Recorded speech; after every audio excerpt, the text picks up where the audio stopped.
The morning sun shone brightly across the farm, casting long shadows over rows of vegetables, corn, and peppers that my family had nurtured with care.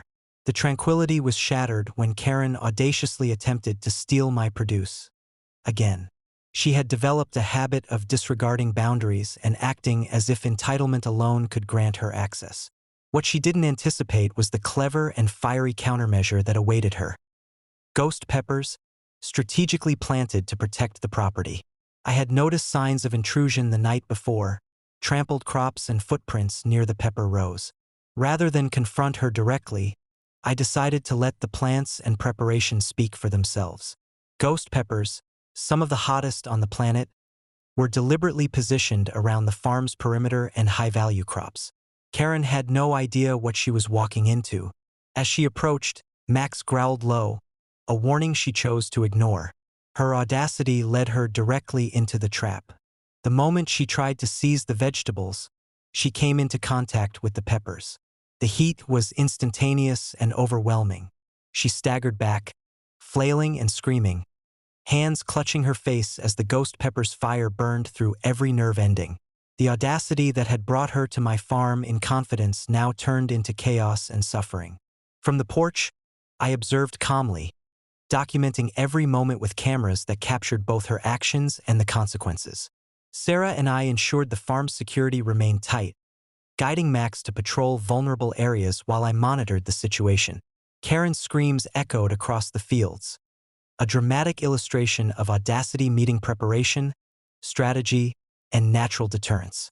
Law enforcement was alerted, not for trespassing initially, but to document her reactions and ensure safety. By the time officers arrived, Karen was incapacitated by her own recklessness, fully exposed and utterly humiliated. She had underestimated the farm, the preparation, and the precise placement of deterrents designed to protect property without unnecessary confrontation. The authorities confirmed that her intrusion constituted trespassing and reckless behavior. The ghost peppers had not only safeguarded the crops but provided indisputable evidence of her audacious, unlawful actions. Karen's audacity, which she wielded as power, had completely backfired, leaving her powerless and legally vulnerable. By mid-afternoon, peace returned to the farm. Max patrolled the perimeter, vigilant and alert, while Sarah and I assessed the crops. Every plant remained intact, every boundary reinforced, and every measure of security validated.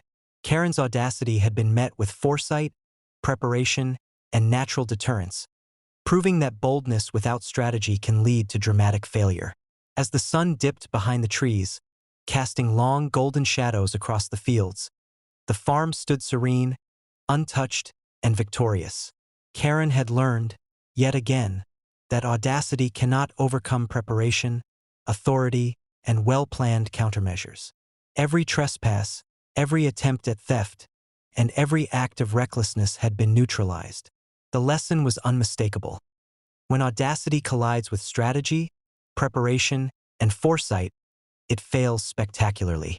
Karen had suffered the consequences of her actions, humiliated and powerless, while the farm, the family, and the property remained secure, untouchable, and victorious. Every vegetable, every crop, and every measure of protection had proved effective.